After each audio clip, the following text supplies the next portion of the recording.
Assalamualaikum warahmatullahi wabarakatuh. Bagaimana kabarnya anak-anakku? Semoga anak-anak dalam keadaan sehat walafiat dan selalu dalam lindungan Allah Subhanahu wa ta'ala.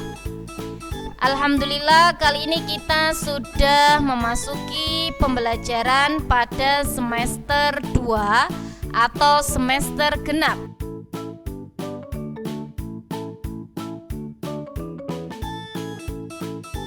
Dalam semester 2 ini akan dimulai dari bab 6, yaitu tentang kisah Nabi Idris alaihi salam. Langsung akan saya bahas. Yang pertama adalah silsilah Nabi Idris alaihi salam. Nabi Idris alaihi salam merupakan keturunan ke-6 dari Nabi Adam alaihi salam.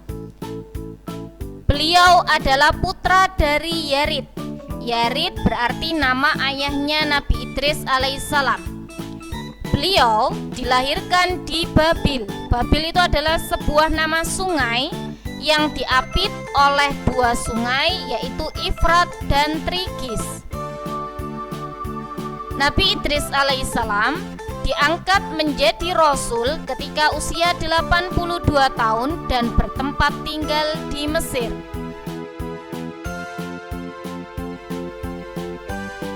Seruan atau dakwah Nabi Idris alaihi salam. Nabi Idris alaihi salam berdakwah kepada keturunan Qabil. Qabil itu adalah nama putranya Nabi Adam alaihissalam. Berarti Nabi Idris ini berdakwah kepada keturunan Qabil.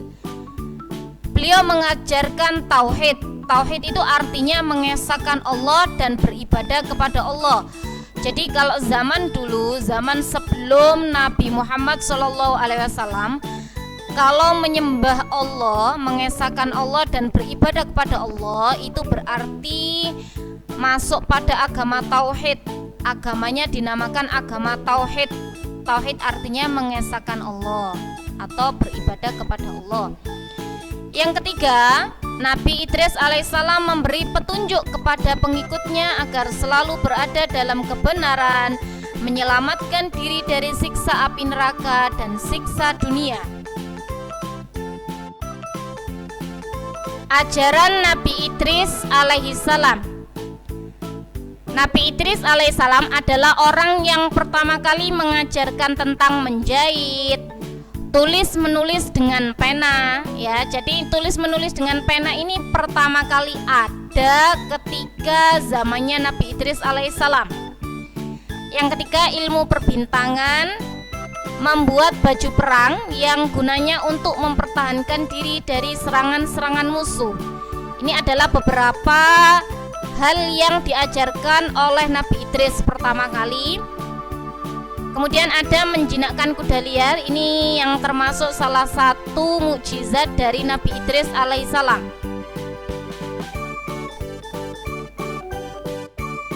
Nabi Idris berada di langit keempat.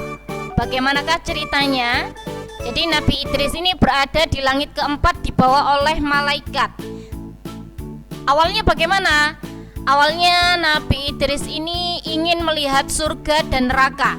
Setelah melihat surga dan neraka, beliau melihat keindahan surga dan kenikmatan yang ada di surga. Beliau ingin menetap di sana. Namun, karena surga itu hanya dihuni setelah hari kiamat, maka beliau tidak diperkenankan oleh Allah untuk tinggal di sana. Beliau hendak dikembalikan ke dunia oleh malaikat dari perintah Allah, ya. Tetapi beliau tidak mau, anak-anak. Beliau tidak mau dikembalikan ke dunia. Akhirnya sama Allah, Nabi Idris ini diperintahkan untuk tinggal di langit dan beliau memilih tinggal di langit keempat sampai sekarang. Jadi Nabi Idris ini adalah salah satu nabi yang masuk surga, ya, sekarang tinggal di langit keempat tanpa melewati kematian.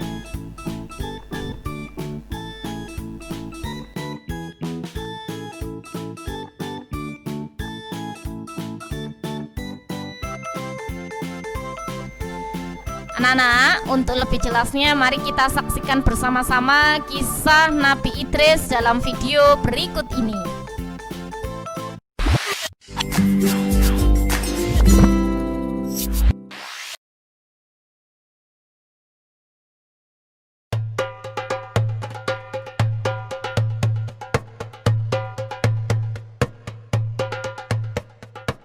Nabi Idris alaihissalam adalah keturunan ke-6 dari Nabi Adam alaihissalam yang lahir di Mesir. Beliau diberi nama Idris karena gemar membaca dan menulis. Nabi Idris adalah nabi yang sangat cerdas. Beliaulah yang pertama kali menjinakkan kuda yang semula merupakan binatang liar.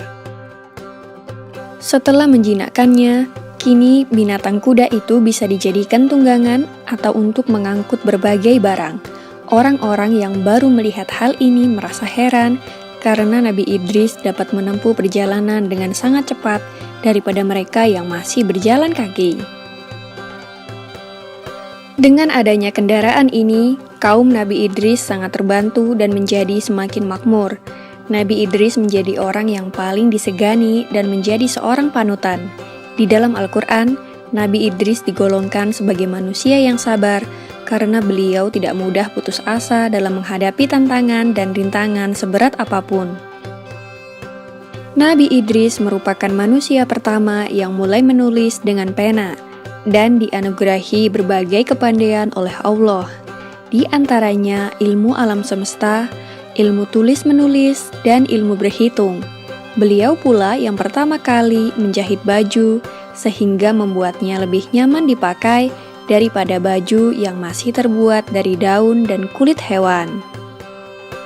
Selain itu, beliau juga menguasai berbagai macam bahasa.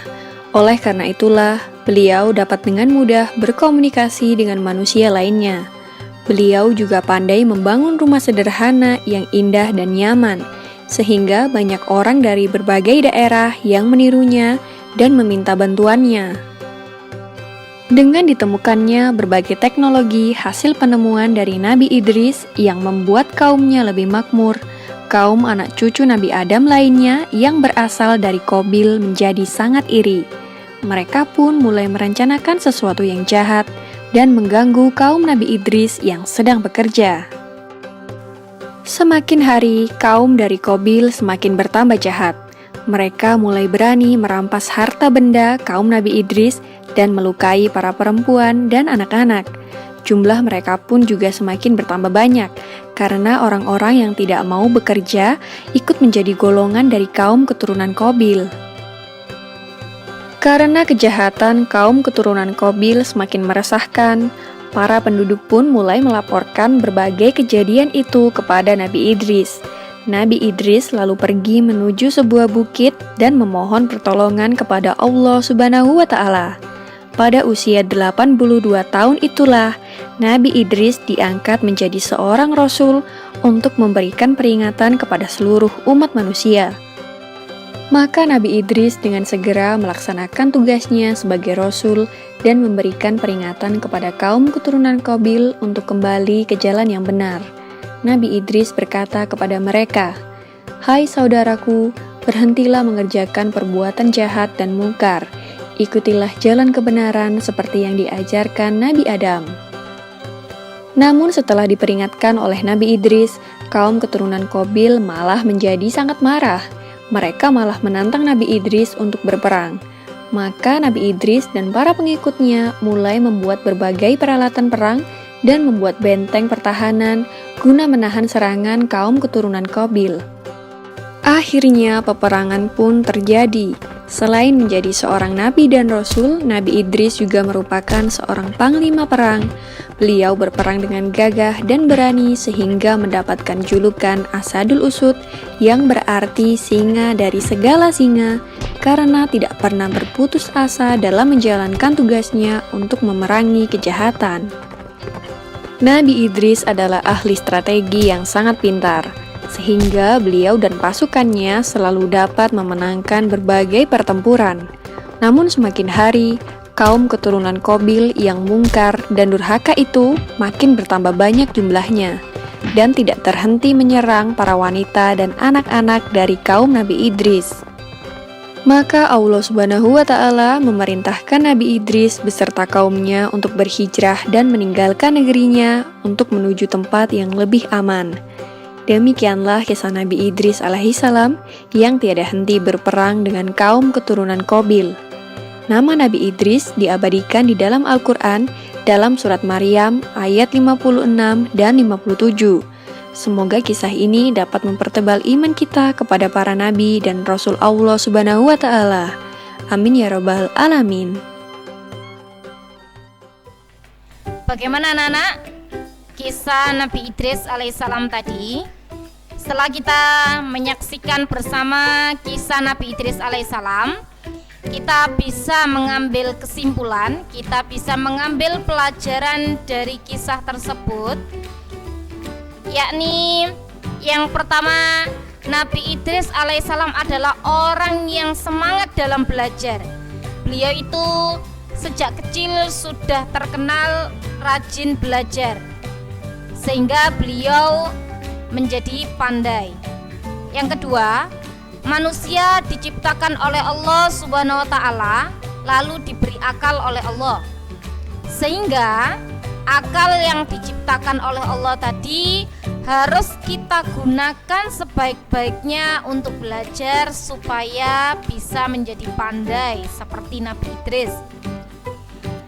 Yang ketiga, Al-Quran menyuruh kita untuk selalu belajar, khususnya belajar membaca. Karena apa anak-anak? Dalam Al-Quran itu tertera, yaitu dalam Quran surat Al-Alaq ayat 1 yang bunyinya Iqra bismi rabbikal ladzi khalaq. Iqra artinya bacalah. Jadi Allah itu menyuruh umat manusia pertama kali adalah belajar membaca.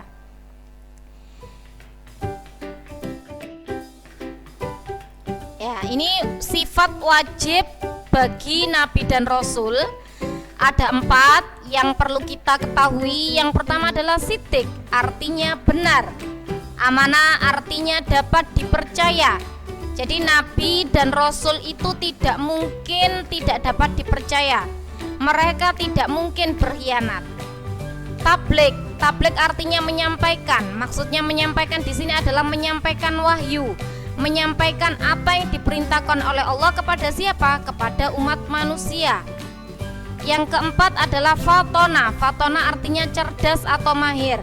Tidak mungkin seorang nabi atau rasul itu bodoh. Jadi nabi dan rasul itu pasti fatona, yaitu cerdas atau mahir. Anak-anak, ini ada tugas untuk kalian supaya kalian benar-benar memahami apa yang saya sampaikan.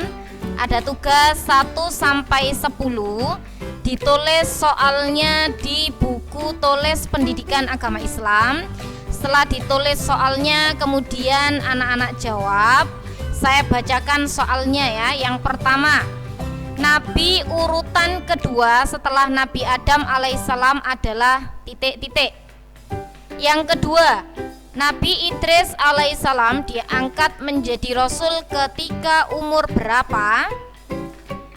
Yang ketiga, orang yang pertama kali mengajarkan tulis menulis dengan pena itu siapa? Yang keempat, Rabbi zidni ilma warzuqni fahma adalah doa titik-titik. 5. Nabi Idris alaihissalam keturunan ke-6 dari Nabi siapa? 6. Nabi Idris alaihissalam mengajak umatnya untuk menyembah titik-titik. 7. Nabi Idris alaihissalam mempunyai sifat tabligh. Tabligh artinya adalah titik-titik. 8. Anak yang dapat membaca dan menulis akan titik-titik. 9. Orang yang menyampaikan ilmu disebut titik-titik. 10. Orang yang berilmu akan ditinggikan apanya oleh Allah. Ya, itu adalah tugas yang perlu anak-anak kerjakan. Sekian penjelasan dari saya, semoga bermanfaat. Sampai bertemu kembali dalam pembelajaran selanjutnya. Wassalamualaikum warahmatullahi wabarakatuh.